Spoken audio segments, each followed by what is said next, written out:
축복합니다. 앞뒤 좌우로 살피시면서 서로 인사 나누시겠습니다. 잘 오셨습니다. 주님의 이름으로 축복합니다. 네, 다 같이 엘리야 찬양과 함께 찬양으로 하나님께 영광 돌리다 먼저 기도로 시작합니다. 기도하겠습니다. 사랑의 하나님 감사합니다. 오늘도 우리를 주님의 집으로 불러주시고 하나님을 예배할 수 있는 귀한 시간을 허락해 주셔서 감사합니다. 이 시간 우리의 마음을 세상의 염려와 걱정에서 돌이켜 오직 하나님만 바라보게 하여 주옵소서. 주님의 이끌림으로 성령님의 인도하심으로 주님을 찬양하고 예배할 때 저희들의 마음문이 활짝 열릴 수 있도록 주여 은혜 내려 주시옵소서. 이 모든 말씀 예수님의 이름으로 기도드립니다. 아멘. 다 같이 찬양합니다. 우리 땅의 주님 찬양하겠습니다.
어제 오늘 이틀 동안 여름 성경학교를 지내고 있습니다.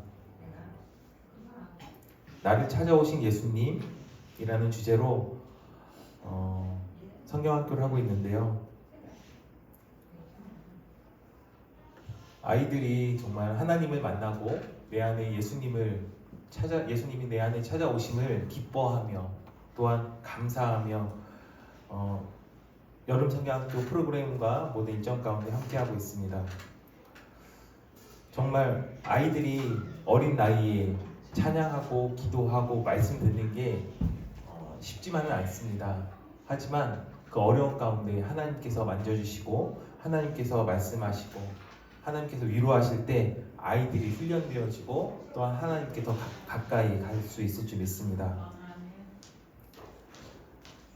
오늘 목사님께서 말씀하실 여호사밧 그 말씀처럼 하나님을 믿는 것에 그치지 않고 하나님의 계명대로 여호사밧이 행했을 때 하나님이 같이 임재하시고 함께 하셨듯이 우리 말씀이 우리의 기준이 될 때 우리 가정도 교회도 공동체도 흔들리지 않을 줄 믿습니다.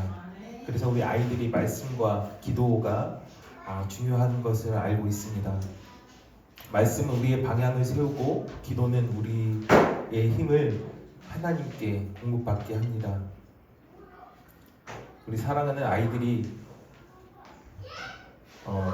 기도와 찬양과 말씀에 전무할 때 하나님이 함께 하실 줄 믿습니다. 때로는 힘들고 때로는 지치고 어려워도 그 모든 그런 훈련 가운데 아이들이 기도하고 찬양하고 말씀 배울 때 하나님이 함께 하실 줄 믿습니다. 물론 하나님을 섬긴다고 해서 항상 편하고 쉬운 일만 생기는 것은 결코 아닙니다. 때로는 힘든 일도 생기고 친구들과의 관계와 모든 일들 때문에 속상할 때도 있고 또는 공부나 가정의 문제로 어려움을 겪을 수도 있습니다. 하지만 우리 아이들이 중요한 것은 그런 힘든 것이 일들이 없어지는 것이 아니라 힘든 가운데 하나님께서 함께 하신다는 것을 안다는 사실입니다. 기도하면 하나님께서 함께 하십니다. 힘들 때 기도하세요. 우리 하나님께 우리의 마음을 말씀드리세요 라고 가르치고 있습니다. 찬양하면 하나님을 바라보게 됩니다. 기쁠 때만 찬양하는 것이 아니라 힘들 때도 하나님을 찬양하세요 라고 가르치고 있습니다. 말씀을 붙들면 우리의 길이 바르게 될 줄 믿습니다. 성경 말씀은 우리가 어떻게 살아야 하는지 알려주는 하나님의 말씀입니다. 그래서 우리 주일학교가 기도에 힘쓰고 찬양에 힘쓰고 말씀에 힘쓰는 공동체가 되기를 바랍니다. 그리고 우리 교사들이 그렇게 애쓰고 있습니다. 우리 온 성도님들도 함께 애쓰시고 기도해 주시길 부탁드립니다. 우리 주일학교 교사는 우리 아이들한테 이야기합니다. 얘들아, 우리가 하나님을 열심히 섬긴다고 해서 힘든 일이 하나도 생기지 않는 것은 아니야. 하지만 힘든 순간에도 하나님은 우리와 함께 계신단다. 그러니까 힘들수록 기도하고 힘들수록 찬양하고 힘들수록 말씀에 붙들자. 하나님께서 우리를 견고하게 세워주실 거야 라고 가르치고 있습니다. 때로는 이렇게 힘들고 어려운 그런 빡빡한 일정 가운데 아이들이 지루하고 때로는 힘들 수도 있지만 교사들은 믿고 있습니다. 하나님이 우리 아이들과 함께 하신다는 것을요. 그래서 아이들이 훈련되어지고 하나님이 아이들을 이렇게 세워주실 줄 믿는다는 사실을 저희들이 믿기 때문에 기쁨으로 섬기고 있습니다. 오늘 남은 일정 가운데서도 우리 아이들이 잘 하나님의 말씀을 배우고 찬양하고 때로 힘들지만 그 힘듦이 기쁨이 되는 그런 것을 아이들이 느낄 수 있도록 또 부탁드리겠습니다. 우리 이어서 찬양합니다. 우리 말씀 위에서 우리 찬양하겠습니다.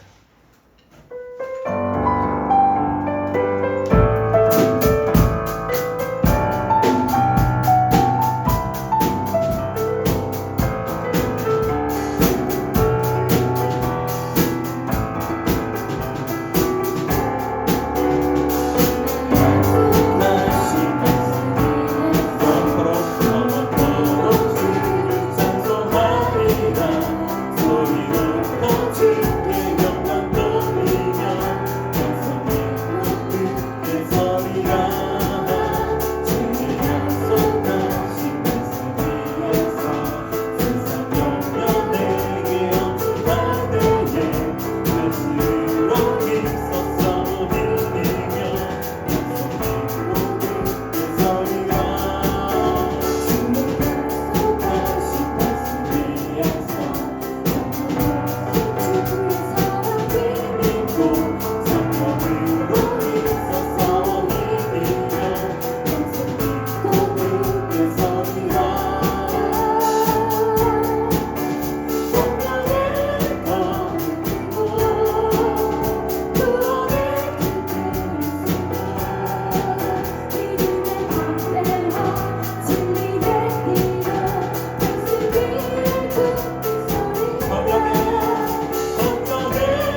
이어서 찬양합니다.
아버지 마음을 찢는 마음 회개하는 심령 오늘 아버지 나오게 하시면 감사합니다. 아버지 이날에 예비하신 주의 일이 이루어지게 하시고 주의 뜻이 나타나게 하시옵소서. 아버지 주님 임하시옵소서. 주의 영으로 충만하게 하시옵소서. 아버지 하나님이여 정말로 아버지 우리 인생 가운데 복음의 증거가 있게 하시고 우리 인생 가운데 빛과 소문이 나타나는 사명을 감당하게 하시고 아버지 우리의 기도 가운데 능력의 기름을 부어주시옵소서. 아버지 하나님 정말로 아버지 제 삶의 은혜와 치유의 은혜와 해명의 은혜와 위로하시고 담대하게 하시는 능력이 임하게 하여 주시옵소서. 아버지 우리의 기도와 응답이 어찌하시고 주의 뜻이 아버지 이루어지게 하여 주시옵소서. 아버지 우리의 온 지체들 가운데 아버지 성령으로 충만하게 하시고 우리 교회 가운데 아버지 나라가 임하게 하시옵소서. 이 민족을 지켜서 사랑하셨사 이 민족 가운데 누추려 하나님 아버지 주의 놀라운 은혜를 주시고 할렐루야 찬양합니다. 감사합니다. 예배의 처음 시간입니다. 마치는 시간까지 홀로 영광받아 주시옵소서. 이제도 우리 주 거룩하신 예수님의 간절히 기도드리옵나이다. 아멘.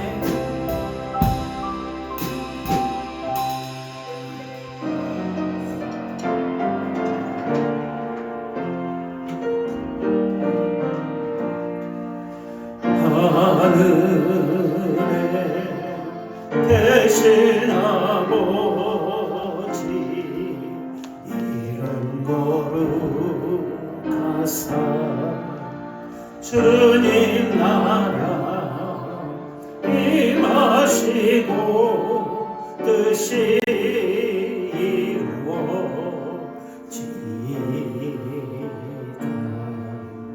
일용할 양식 주시고 우리들의 금죄 다 용서하시고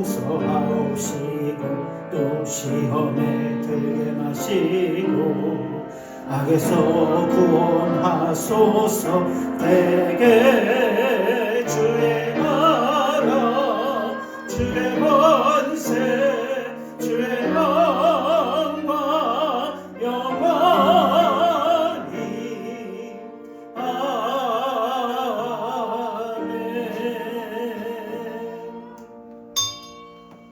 전능하사 천지를 만드신 하나님 아버지를 내가 믿사오며 그 외아들 우리 주 예수 그리스도를 믿사오니 이는 성령으로 잉태하사 동정녀 마리아에게 낳으시고 본요 빌라도에게 고난을 받으사 십자가에 못 박혀 죽으시고 장사지 사흘 만에 죽은 자 가운데서 다시 살아나시며 하늘로 오르사 전능하신 하나님 우편에 앉아 계시다가 저희로서 산자와 죽은 자를 심판하러 오시리이다. 성령을 믿사오며 거룩한 공예와 성도가 서로 교통하는 것과 죄를 사해 주시는 것과 몸이 다히 사는 것과 영원히 사는 것을 믿사옵나이다. 아멘. 찬송가 28장 찬양 들으시고 김영주 집사님 대표해서 기도하십니다.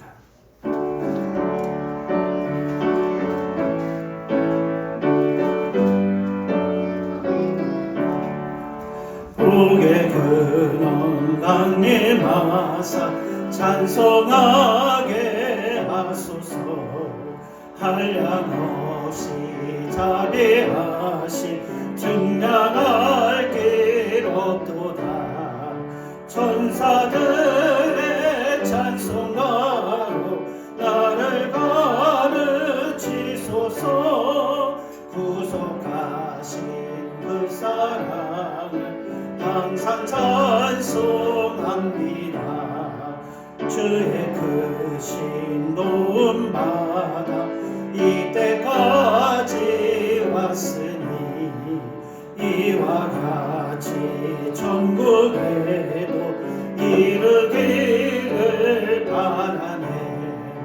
하나님의 품을 떠나 죄에 빠진 우리를 예수 구원하시려고 주의 귀한 은혜 받고 일생 빚진 자 되네. 주의 은혜 사슬 매사 나를 주께 메소서. 우리 마음은 연약하여 범죄하기 쉬우니 하나님이 받으시고 천국인을 지소서. 아멘.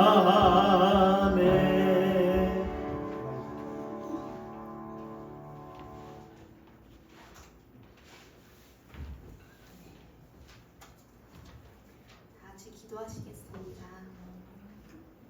사랑과 은혜가 많으신 하나님 아버지, 오늘도 거룩한 주일을 허락하시고 한자리에 모여 예배 드릴 수 있도록 인도하여 주심에 감사드립니다. 지난 한 주 동안도 저희의 삶을 지켜주시고 보이지 않는 곳에서도 늘 함께 하시며 필요한 것을 채워주시고 보호하여 주시는 데 감사드립니다.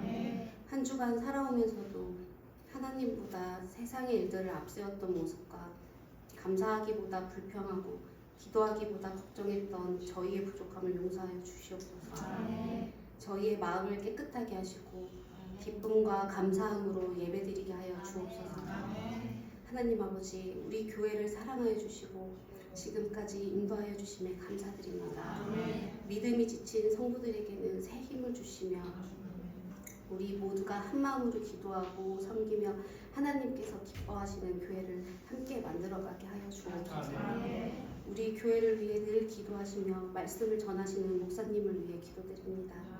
목회하시는 모든 순간마다 하나님께서 함께하여 주시고 지치지 않도록 새 힘을 더하여 주시며 목사님 가정과 모든 사역 가운데에도 늘 평안과 기쁨이 넘치게 하여 주옵소서.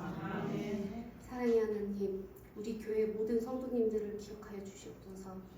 무더운 여름을 보내며 몸과 마음이 지치지 않도록 건강을 지켜주시고 질병으로 치료받고 있는 성도님들이 있다면 치료의 손길로 함께하여 주시고 속히 회복되게 하여 주시옵소서. 각 가정마다 필요한 것을 채워주시고 걱정과 어려움이 있는 가정에는 해결의 길을 열어주시고 믿음 안에서 평안한 가정을 이루게 하여 주시옵소서. 각자의 삶의 자리에서도 함께하시어 모든 성도님들이 어디에 있든지 믿음으로 살아가게 하여 주시옵소서. 하나님 아버지, 어제와 오늘 진행되는 여름성경학교를 위해 기도드립니다. 이번 여름성경학교가 우리 아이들에게 하나님을 더욱 가까이 만나고 예수님의 사랑을 마음 깊이 알아가는 귀한 시간이 되게 하여 주시옵소서. 참여하는 모든 아이들이 마음을 활짝 열어주시고 말씀을 들을 때 잘 이해하게 하시고 찬양하고 기도하며 함께 뛰어노는 모든 순간을 통하여 하나님을 사랑하는 믿음 아이들의 마음속에 든든히 심어지게 하여 주시옵소서. 심어진 믿음의 씨앗이 평생 동안 잘 자라나 세상의 어떤 어려움 속에서도 하나님을 의지하며 살아가는 믿음의 자녀들이 되게 하여 주시옵소서. 여름 성경학교를 위해 오랫동안 준비하고 수고한 손길마다 기쁨과 은혜로 갚아주시고 모두 건강하게 모든 일정을 잘 마칠 수 있도록 보호하여 주시옵소서. 이 시간 말씀을 전하시는 목사님을 성령으로 붙들어 주시고 선포되는 말씀을 통하여 저희가 위로받고 힘을 얻으며 우리의 삶을 돌아보는 귀한 시간이 되게 하여 주시옵소서.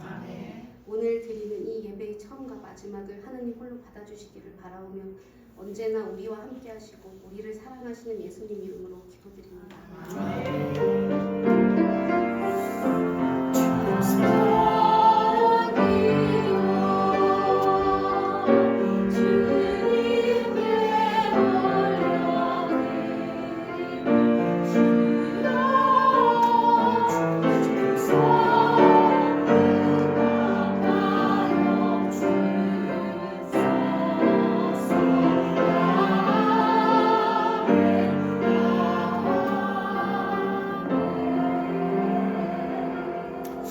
할렐루야, 감사합니다. 오늘 우리 함께 보실 말씀은 지난주에 보신 말씀 중에 일부입니다. 역대하 17장 3절부터 5절 말씀입니다.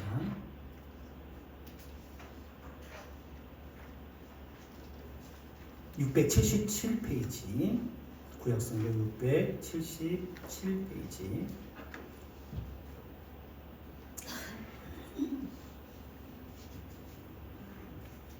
677페이지 역대하 17장 3절부터 5절 말씀입니다.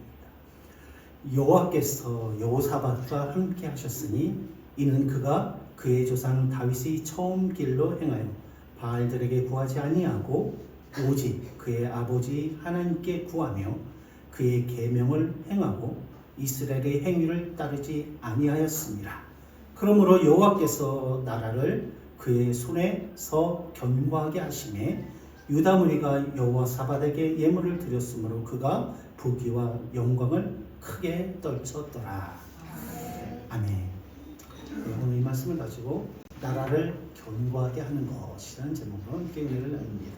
먼저 우리 할렐루야 성가대 찬양을 통해서 하나님께 영광을 돌립니다.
주의 팔을 의지하며 믿음으로 주의 이름을 부르며 아버지 하나님 함께하러 나가는 아버지 우리 소망재단 모든 성도님들 가운데에 하나님의 위로하시는 것과 능력과 아버지 나라가 임하게 축복하여 주시옵소서. 오늘 예배 가운데 하나님께서 말씀하시는 것을 우리로 듣게 하시고 깨닫게 하시고 믿음으로 행하여 아버지 열매 맺는 복된 우리 교회와 성도들과 나라가 되어지게 축복하여 주시옵소서. 감사합니다. 거룩하신 우리 주 예수님의 이름으로 기도드리옵나이다. 아멘. 할렐루야. 감사합니다. 지난주 본문 말씀이죠. 17장 1절부터 6절 말씀. 여호사밧이라는 인물에 대하여 마음에 그리고 그를 통해서 하나님께서 이스라엘 나라를 견고하게 하셨다라는 것에 대하여 말씀을 드렸습니다. 그래서 지난주에 그가 여호사밧이 하나님 앞에 대하여 어떤 사람이었는가. 그래서 시간을 가지고 말씀을 드렸습니다. 그래서 그는 그의 삶의 시간들을 하나님 앞에 그 시간들을 견공과 말씀과 그리고 또 마지막 하나는 뭐였어요? 견공과 말씀과 항상 나도 잊어버리는데 성실의 그릇에 담았고 하나님께서 그것을 귀하게 여기셔서 그와 함께 하심으로 함께 하셨다. 그래서 그 나라를 침범하는 나라가 없었고 하나님이 함께 하심으로 그리고 침범하는 자가 없었고 그가 부귀와 영광이 그에게 있었고 그 나라를 이스라엘 유다죠. 정확히는 남유다를 축복하셨다라는 것을 이렇게 말씀을 드렸습니다. 사실 그때 이제 다 말씀을 나누지 못했는데 그 말씀을 하면서 이제 오늘이 어제가 8월 15일 광복절 아시겠지만 81주년이 되는 해였잖아요. 그래서 나라를 오늘 말씀 본문에 나오는 것처럼 그의 손에서 나라를 견고하게 하셨다. 나라를 그의 손에서 견고하게 하셨다. 하나님이 함께 하심으로 그를 통해서 그죠? 그의 삶을 통해서 그가 일하는 것을 통해서 손이라는 것은 그가 하는 일을 통해서 그죠? 그의 행위들을 통해서 뭐 하셨다는 것? 그 나라를 견고하게 하셨다라는 의미입니다. 그래서 81년 전에 그 이전에 우리나라가 독립이 되었고 그것을 독립을 위해서 수많은 우리의 조상들이 피를 흘리고 그래서 작년에 유명했던 영웅이라는 영화도 있어요. 안중근 의사에 대한 그런 정말 그 삶을 보면 오늘날 우리의 삶이 너무나도 감사하죠. 정말 그들의 희생을 통해서 우리의 삶이 우리가 이렇게 풍요를 누리고 있는데 너무나 감사한데 사실은 그런 독립운동이 끝난 것이 아니다. 우리의 신앙적으로 세상은 여전히 악과 사단과 그렇죠? 사단이 지배를 하고 있고 우리 믿음의 신앙의 생활이라는 것은 오늘 그 말씀 언뜻 그런 신앙의 생활 독립운동이다.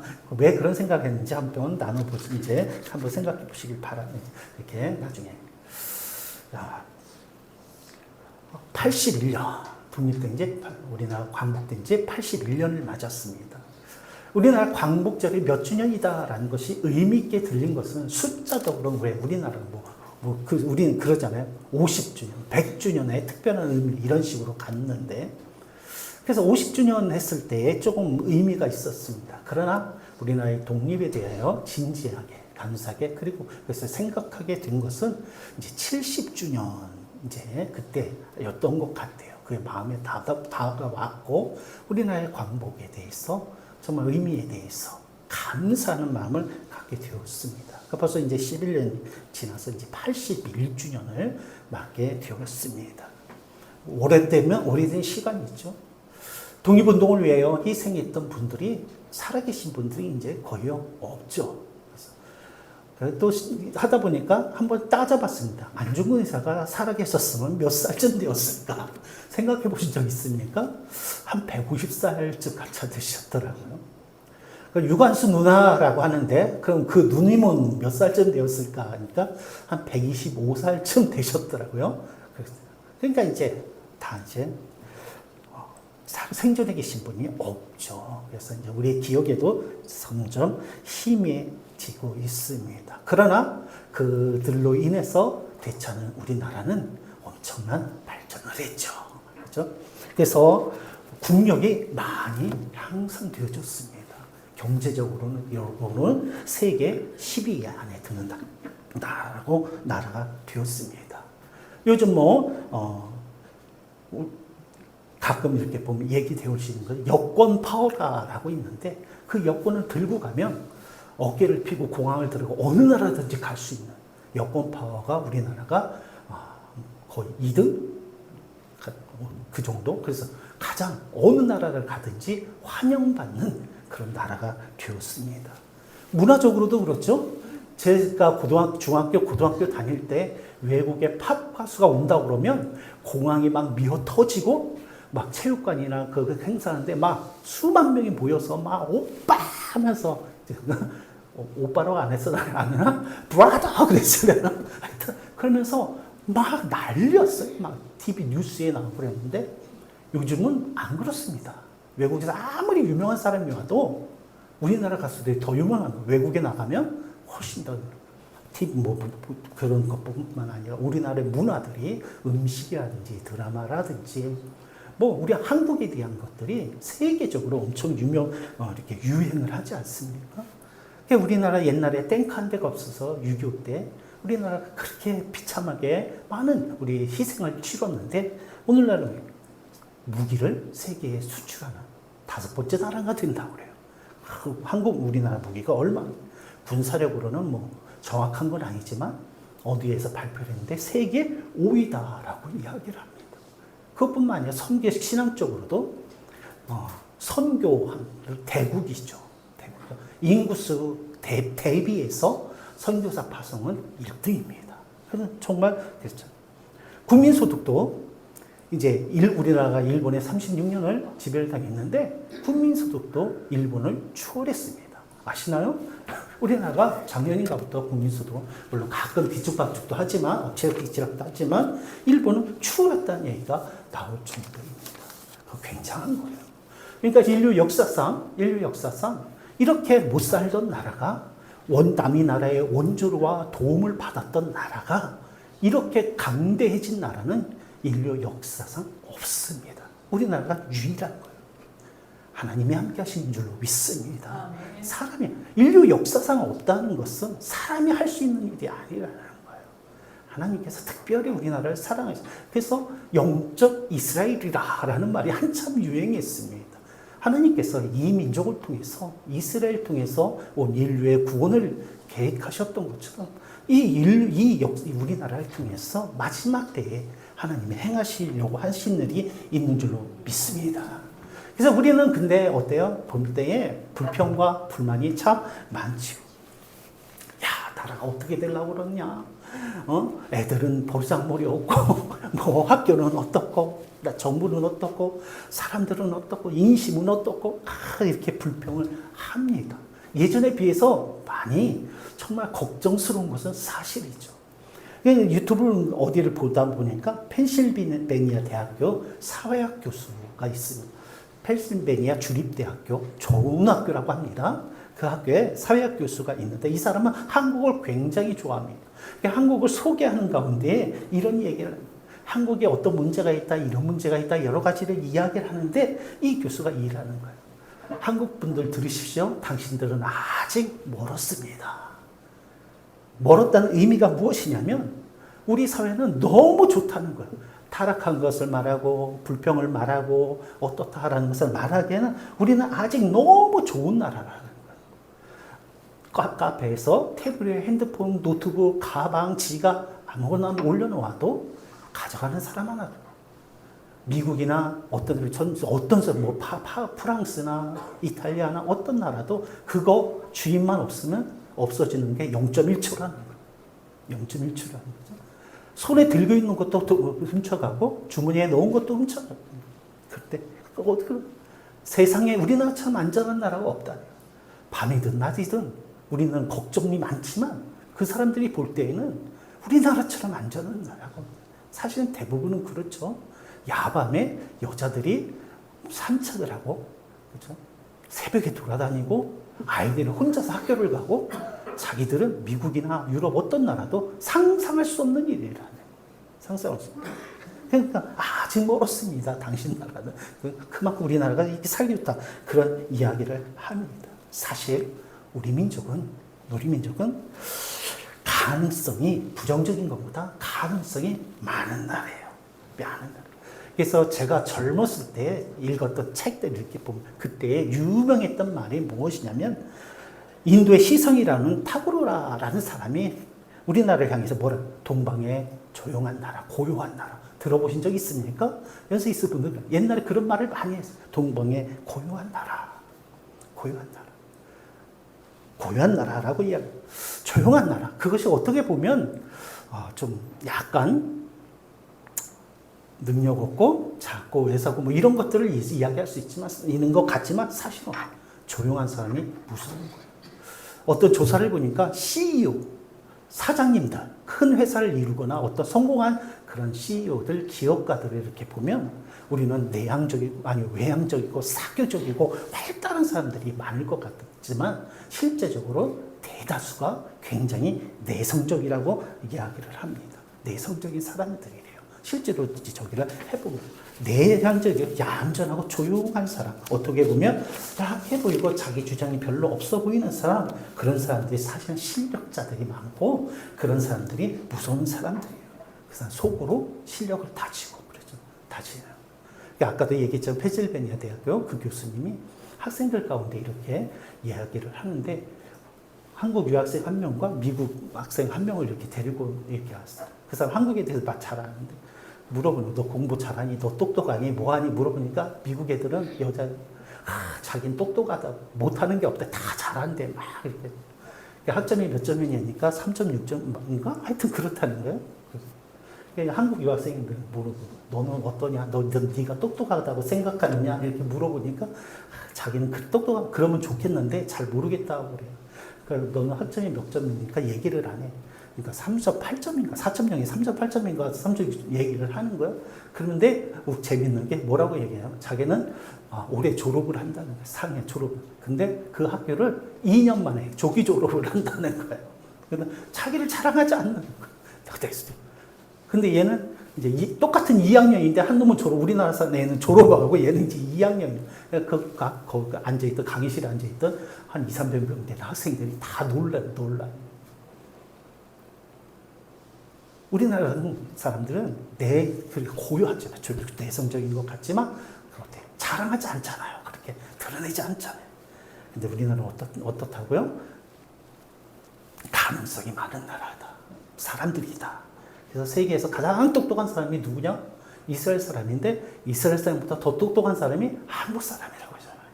그렇죠? 한국 사람. 지금 여러 가지 문제가 어려움이 우리나라 가운데 없는 것은 아니지만 그것을 우리는 잘 극복할 수 있을 줄로 믿습니다. 예, 잘 극복할 거예요. 그러면 우리나라는 지금보다 훨씬 발전된 나라, 훨씬 올바른 나라, 그죠? 세계적으로도 영향력을 이렇게 끼치는 나라가 될 수 있을 줄로 믿습니다. 사실 지금의 우리나라를 보면요, 이 나라가 이렇게 잘 살게 게 오래지 않습니다. 오래지 않아요. 우리나라 근현대사가 불과 100년 만에 어떤 일을 겪었는지 한번 생각해 보면 일제로부터 강점기, 그래서 나라를 뺏긴 시간들을 겪었습니다. 그리고 6.25 전쟁을 겪었습니다. 그래서 우리나라 제일 나라가 반토막이 나서 여적까지 이렇게 서로 대치하면서 힘을 소비하면서 살아가고 있긴 하죠. 그래서 우리나라 전 세계에서 가장 못 사는 나라, 진짜 가장 못 사는 나라 중에 하나였어요. 그런데 어때요? 그 짧은 기간 속에서 어때요? 산업화를 이루었죠. 그죠? 민주화를 이루었습니다. 왕정으로부터 시작해서 일본 치하의 전쟁, 그죠? 분단, 그 속에서도 어때? 민주화를 이루었어요. 그뿐만 아닙니까? 그런 그 산업화 민주화를 이루는 것에 그치지 아니하고 세계화를 이루었잖아요. 세계적으로 뛰어난 나라를 이렇게 만들었단 말입니다. 근데 그것이 언제? 한 세대인 거예요. 한 세대를 보통 30년 얘기했는데 한 세대라고 이야기한 건 무엇이냐면 한 사람이 살아가는 인생 가운데 이 역사가 이루어지는 거예요. 고종이나 하여튼 조선 왕조부터 시작을 해가지고 그렇죠? 일제 시대와 6.25 전쟁과 그렇죠?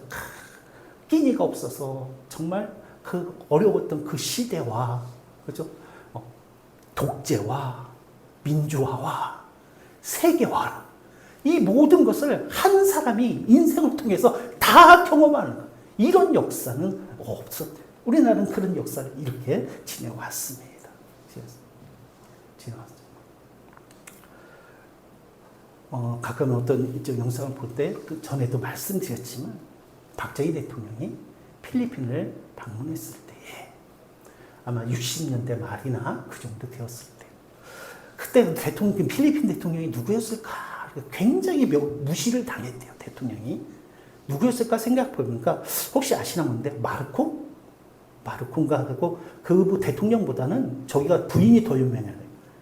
뭐 이멜란가 해서 막 신발이 몇천 컬러 내고 막 해서 이렇게 구테다에서 쫓겨났잖아요. 그 사람이었던 것. 근데 그 대통령이 박정희 대통령을 그렇게 홀대했대요. 방문을 했는데 가서 좋은 소리 안 했겠죠. 아쉬운 소리를 했겠죠. 그만큼 우리나라보다 훨씬 잘 사는 나라였으니까 되게 홀대를 했대요. 그때 박정희 대통령이 우리나라 국민들이 이 나라만큼만 잘 살았으면 좋겠다라는 그런 마음을 가졌다고 합니다. 지금은 비교할 수가 없죠. 독일에 갔을 때에 광부들과 독일에 보내진 광부들과 간호사들 그들을 만나면 끌어안고 그렇게 그 영상을 봤는데 정말 눈물이 나더라고요. 그 대통령을 박정희 대통령을 보고 끌어안고 그렇게 우는 거야. 울더라고. 정말 없는 나라에서 어떻게 보면 거의 팔려가다시피 해가지고 그 나라의 사람들이 하지 않는 일들을 돈을 나라에 받고 달러를 벌기 위해서 그 사람들이 가서 얼마나 고생을 했는지. 캐나다에 갔던 농부들 얼마나 노예와 같은 취급을 당하면서 정말 그들이 이렇게 살아. 미국에 갔던 이민자 노동자들 정말 최악의 멕시칸이나 그 흑인들에게도 멸시받는 그렇지. 오늘날 우리나라의 동남아 사람들이나 이 사람들이 와서 생활하는 거 보면 남일 같지가 않아요. 그것이 불과 몇십 년 전 우리나라의 해외에 나가면서 그렇죠? 그때는 시대가 그랬으니까 더 어려웠지만 그렇죠?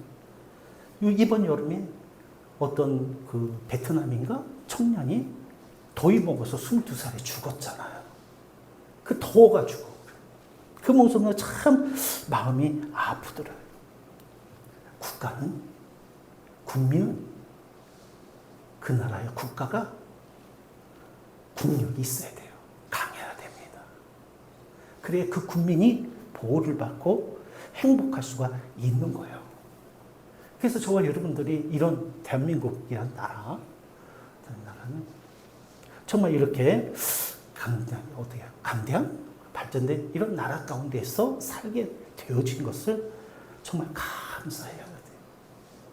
정말 우리의 부모님 세대, 아버지 세대, 우리 할아버지 세대 정말 물론 잘못한 것들도 있겠지만 비교할 수 없는 정말 고생 많이 하신 정말 수고 많이 하신 감사한 조상들입니다. 조상들. 그러면서 오늘 본 말씀을 통해서 그러면 어떻게 해야 우리나라가 정말 국력이 강한 나라가 될 수 있을까라는 것에 대하여 한번 잠깐 우리가 나눔을 가져보려고 합니다. 첫 번째, 강한 나라를 만드는 것은 돈이 아닙니다. 강한 국력을 만드는 것은 어떤 경제적인 거나 과학적인 거나 군사력이 아닙니다. 물론 그것도 있어야지만 정말 강한 나라를 만드는 것은 무엇이냐면 의로운 정신이다. 뭐라고요? 의로운 정신이다. 이스라엘이 여호사밧의 손에서 강한 나라가 되어줄 수 있었던 것은 사절은 뭐라고 말씀하시냐면 저는 이 말씀으로 이렇게 생각되어지는 거예요. 사절에 이스라엘의 행위를 따르지 아니하니라. 이스라엘의 행위를 따르지 아니하니라. 이스라엘의 행위가 무엇이냐라면 이스라엘은 어때요? 그들은 우상숭배, 하나님을 떠나서 우상숭배를 했던 사람들이에요. 그래서 여호사밧이 가장 먼저 왕이 되어서 하는 일은 무엇이냐면 우상을 철폐하는 일이었어요. 왕이 돼 백성들이 가장 먼저 한 일은 백성들이 섬기는 우상을 정신을 바로 세우는 거예요. 그래서 그들이 마음을 바르게 하고 생각을 바르게 하게 하는 일에 먼저 했다. 그리고 두 번째 보면은 말씀을 가르쳤을 뿐만 아니라 그래서 우상 철폐하고 말씀을 가르치고 두 번째 어때요? 19장에 보면 재판하는 자들을 그들이 올바로 재판할 수 있도록 그죠? 공의를 세우는 일들을 했다라고 말씀하고 있습니다. 한 나라를 바르게 세우는 것은 우린 잘 아셔야 돼요. 뭐다?